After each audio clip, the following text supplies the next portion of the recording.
Hello students, welcome back आपके अपने channel जिसका नाम है इकोनॉमिक्स एम्पलीफायर क्लासेस में। स्टूडेंट्स, हम लोग लास्ट वीडियो में देख रहे थे और सीखने की कोशिश कर रहे थे इलास्टिसिटी ऑफ डिमांड की। आई होप आपको वीडियो पसंद आया होगा और आपके क्वेरीज को मैंने अच्छे से सॉल्व किए हैं। नेक्स्ट जो टॉपिक है वो है आपका methods of measurement of price elasticity of demand, यानी कि अब हम सीखेंगे प्राइस इलास्टिसिटी ऑफ डिमांड को कैसे मेजर किया जाए। अगर आप हमारे पिछले वीडियोस को मिस कर गए हैं तो उसे जाकर ज़रूर समझें, आपको अच्छे से समझ आएगा प्राइस इलास्टिसिटी क्या होता है, बल्कि इलास्टिसिटी ही किसे कहते हैं वो भी आप समझ पाएंगे। तो चलिए बढ़ते हैं इस मेजरमेंट को सीखने के लिए। इस मेजरमेंट को करने के लिए 3 तरीके होते हैं।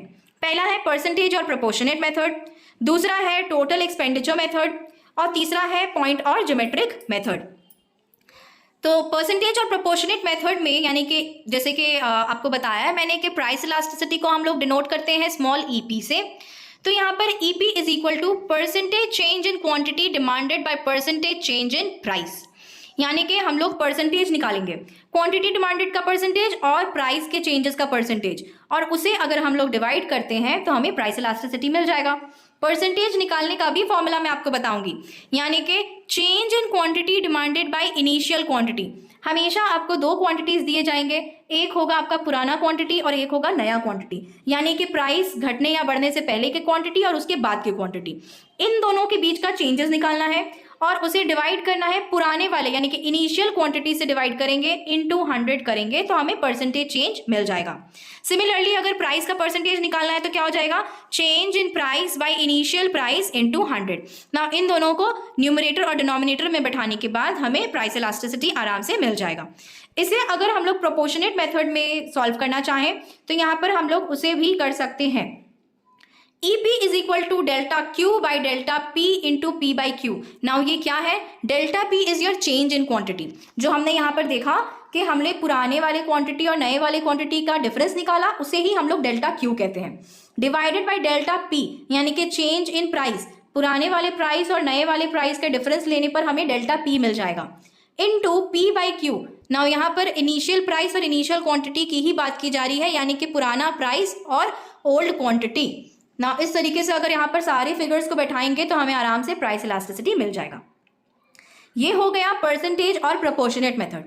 नेक्स्ट है total expenditure method. Total expenditure method में हमें सबसे पहले उसका किसी भी क्वांटिटी को खरीदने पे हम लोग कितना स्पेंड कर रहे हैं या कितना एक्सपेंडिचर कर रहे हैं वो लिखना होता है।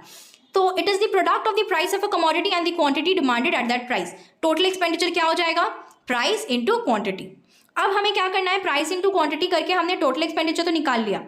नेक्स्ट स्टेप जो है वो ये है, we compare the total expenditure before and after the price change and thereby we can know about the price elasticity of demand for the good.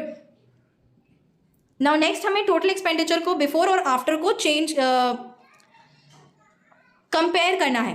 Compare करने के बाद हम रिजल्ट पे पहुंचेंगे कि ये कौन सा इलास्टिसिटी है। उसके अगेन 3 टाइप्स है।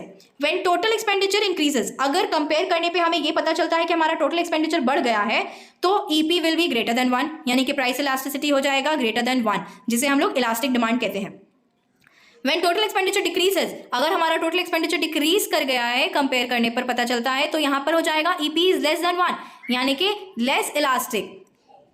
When total expenditure remains the same, EP is equal to 1। अगर हमारा टोटल एक्सपेंडिचर चेंज नहीं हो रहा है तो यहाँ पर इलास्टिसिटी यूनिटरी हो जाएगा, यानी कि 1 हो जाएगा।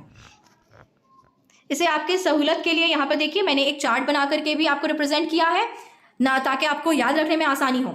चेंज इन प्राइस, अगर वो फॉल कर रहा है तो हमारा टोटल एक्सपेंडिचर कॉन्स्टेंट हो जाता है। किस केस में, यूनिटरी इलास्टिक में। इन इलास्टिक के केस में टोटल एक्सपेंडिचर फॉल कर जाता है, यानी कि डिक्रीज कर जाता है, और अगर हमारा इलास्टिक होगा डिमांड तो टोटल एक्सपेंडिचर बढ़ जाएगा। सिमिलरली अगर प्राइस राइज कर रहा है और वहां पर हमें यूनिटरी इलास्टिक देखना है तो क्या हो जाएगा, टोटल एक्सपेंडिचर अगर कांस्टेंट है तो उसे यूनिटरी इलास्टिक कहेंगे, टोटल एक्सपेंडिचर अगर बढ़ जा रहा है तो उसे इन इलास्टिक कहेंगे, और टोटल एक्सपेंडिचर अगर घट जा रहा है तो उसे इलास्टिक कहेंगे। नेक्स्ट है पॉइंट और ज्योमेट्रिक मेथड।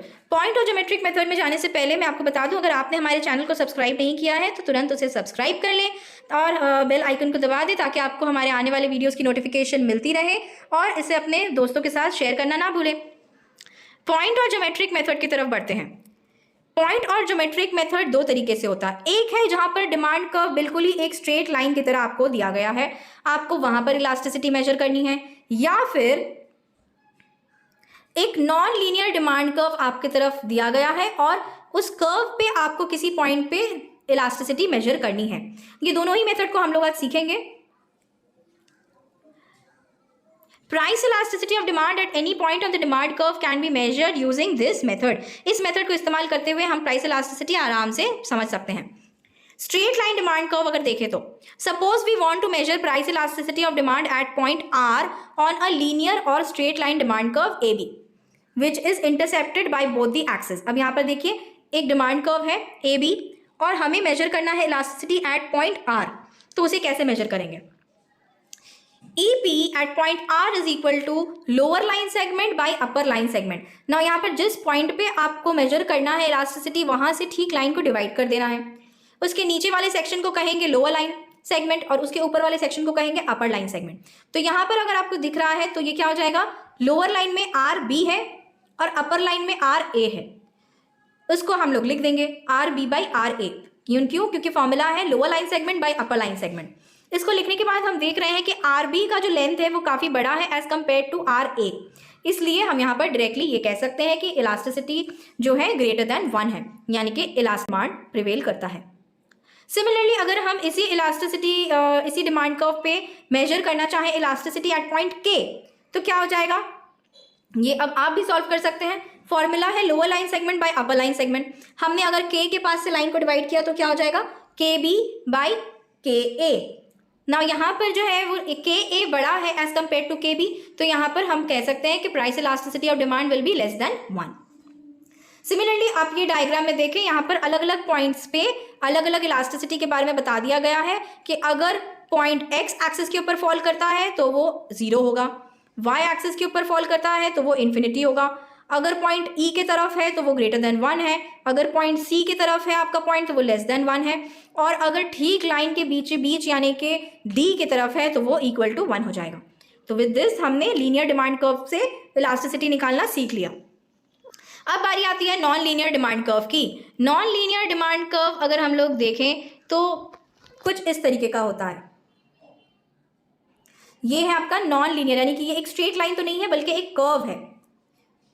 नाउ इसको अगर हमें इलास्टिसिटी मेजर करना है एट पॉइंट R, तो कैसे करेंगे? In order to calculate price elasticity of demand at any point on a curve demand curve we have to draw a tangent to the demand curve. Now tangent क्या होता है, कोई भी point को अगर आपको मेजर करना है तो उसको टच करते हुए प्लस X एक्सिस और Y एक्सिस को भी टच करते हुए, यानी कि 3 पॉइंट को टच करते हुए एक स्ट्रेट लाइन बनानी है, जो कि यहाँ पर A और B से डिनोट किया गया है। इस तरीके का आप एक लाइन ड्रॉ करेंगे तो उसको टैंजेंट कहा जाता है। नाउ इस टैंजेंट को बनाने के बाद हमें क्या करना है, ठीक जिस तरीके से हम लोग लीनियर डिमांड कर्व में सॉल्व करते हैं, यानी कि लोअर लाइन सेगमेंट बाय अपर लाइन सेगमेंट, और उसे कंपेयर करके हम लोग आंसर की तरफ बढ़ जाएंगे। Suppose we want to measure the elasticity at point R on the demand curve DD। We draw a tangent AB to the demand curve D at point R. Since the slope of demand curve at R equals the slope of the tangent at that point, the price elasticity of demand will be lower line segment by upper line segment, यानी कि BR/BA। क्योंकि यहाँ पर दोनों ही line segment बराबर हैं, equal है, तो हम लोग कह सकते हैं कि यहाँ पर price elasticity of demand is equal to 1 है, यानी कि यूनिटरी इलास्टिक डिमांड है। So with this we come to the end of this video. हम